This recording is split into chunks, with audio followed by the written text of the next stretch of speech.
all time. And they still have 22 games to go. The worst is 13. So, 4 losses in 22 games is definitely possible, at least, with this team that simply just has not looked as interested as in previous seasons.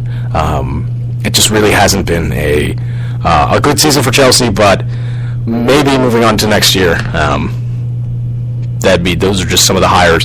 Again, Pep Guardiola would probably be another name, the Bayern Munich coach, the current Bayern Munich coach, not former, but he looks like he may be on his way out from there, so that would be a name. Luis Enrique from Barcelona, he could be possible.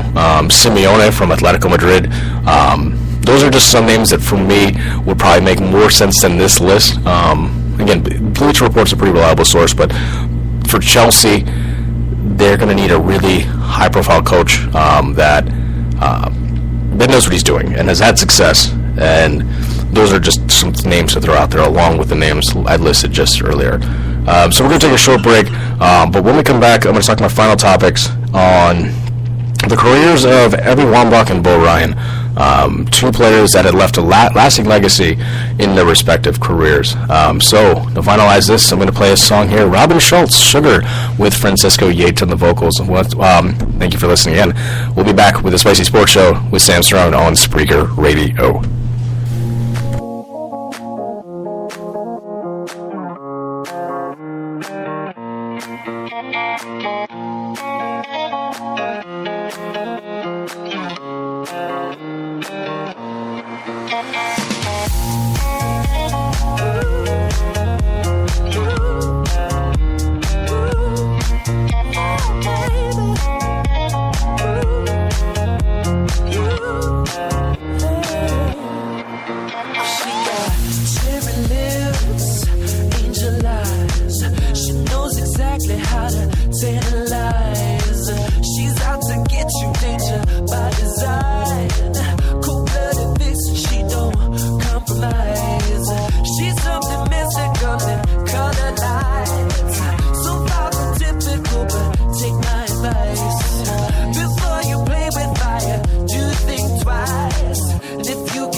Welcome back to the Spicy Sports Show with Sam Strone, coming to you live from Chicago, Illinois, 9 o'clock, 9:06 actually, out in the Midwest, actually. So which means that it's 7:06 out back west, 10:06 back east. Wow. It's crazy how fast this goes for me. It's funny, I started this show 3 years ago. 3 years ago, I did this in college. I brought it back when over the summer. I kept it going in the summer after I graduated, and I had to leave it alone for a while. And then I brought it back at the beginning of this year, and to see how far it's come, I'm pretty impressed. Being able to bring back old people that I haven't talked to in years on this show. Brett Antosh last week was amazing. Bringing on Tom Crane, Micah Almond before. I don't know if that really was one that functioned as well, but still being able to do that.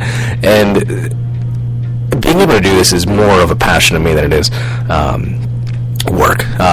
Again, it's a hobby, and getting to do this in different parts of the country is just fantastic to me. And again, wrapping this one up with, as of today, 562 plays. Not bad for the first year. Hopefully move on to over 1,000 at the end of next year. That's just the goal. This is the goal. This is the dream for me, and I'm just happy to be able to do something like this for fun. And again, speak my mind, do what I need to do.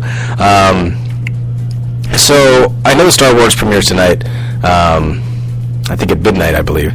I'll give you something that probably people are going to be mad at me for. I probably won't watch it, to be honest with you. Again, it's not that I don't care about Star Wars, and I know people probably don't hate me for that.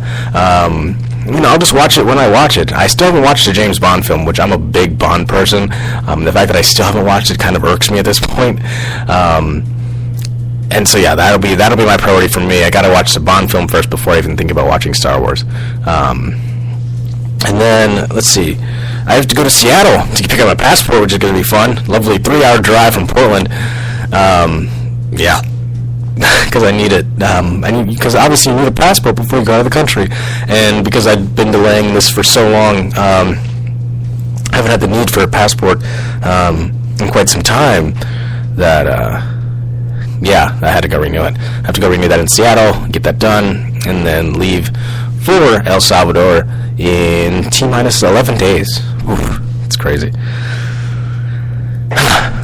Okay. So my final topics, again, two different people in the sports community just said goodbye to their respective careers. Abby Wambach, we'll start off with her. Number one,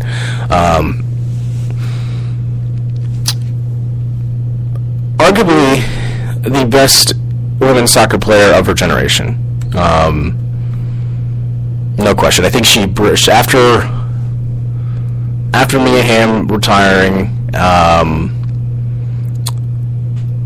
she really took on the reins of being the face of women's soccer, and I think that's something that it's a sport that's growing. Living out in Portland, Oregon, we have the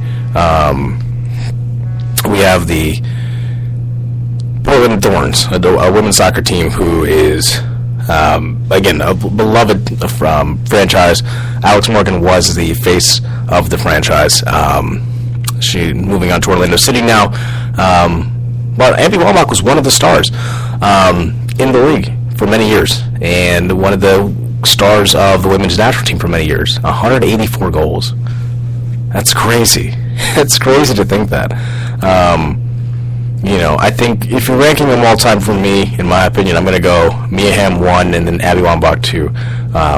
Because for me, Mia Hamm was the face of women's soccer, period. I know that probably not people of this generation will probably look up to people like Alex Morgan and Wambach, but before that, I mean, she was, Mia Hamm was the face of it. So that's just my opinion. again, you look at what's all-time caps. It's crazy. Abby Wambach, again, the all-time leader actually in goals, though, 184, 255 caps, which is the 5th most all-time. So it's pretty crazy to think that. And again, it was during a time where U.S. soccer wasn't as popular. It was hard to start up the women's league when Abby Wambach first came into the league. It really was. It really was challenging. And then for her to go out on top in the World Cup this past summer as a champion, a 2-time Olympic gold medalist, I think that Abby Wambach could probably look on her career and say, yes, I continued I continued the brand of women's soccer, and now handing it off probably to Carly Lloyd or Alex Morgan if she can ever get healthy. That's probably the new face of women's soccer. Carly Lloyd still is 33. Morgan's 26, so she's probably going to, her and Cindy LaRue are two fantastic players. Hope Solo, 34. A lot of stars from this summer's team, so you can pick a lot. Allie Krieger, Kelly O'Hara, Megan Klingenberg, Julie Johnston, she's 23. Heather O'Reilly, 30. Tobin Heath, who also plays for the Thorns in Portland, 27. So you do have a lot of players to pick from. But very few of them will probably live up to the expectation of Wambach having to, be the face of women's soccer, and she did a good job. A lot of women now probably look up to her as, again, don't mind me for my language, but being a badass, really. She just didn't care how she really appeared or how it looked, as long as she won, and she was very competitive. And I think that that's one thing to look at, is that she was always competitive, and believe me, she at her peak, arguably the best striker on the planet, and that's saying a lot for women's soccer. So congratulations for Abby Wambach finally retiring from the women's national team. What a wonderful career that she had. That's number one. Number two, Bo Ryan. I woke up to that next morning, and it's interesting for Bo Ryan. Again, he's 68 years old, so I mean, he knew his time was winding down at this point. Born in Chester, Pennsylvania, for those of you, from Pennsylvania listening to the podcast, from Chester, played at Wilkes. Crazy to think that. His coaching career, bringing him to different, to different high schools in the Pennsylvania area, going to Wisconsin as an assistant in the late 70s, early 80s, coaching Wisconsin Platteville for 15 years, Wisconsin Milwaukee for a couple of years before getting the big job at Wisconsin finally. And Wisconsin, you think about it now as a high premier program, but when he took it over, it was a program that, realistically, had just come off a 2000 Final Four run. And head coach Dick Bennett had retired a couple games into the season. And so, again, Ryan was hired as the head coach. And he's brought the program from a team, again, they had one Final Four run at that time. And then he's now led them to back-to-back Final Four runs. Granted, this team is 7-5. I don't think this team is realistically going to make it to the NCAA tournament. Well, at least at the Final Four. I think that they do have an opportunity later on to get to the NCAA tournament if they get their, bleeped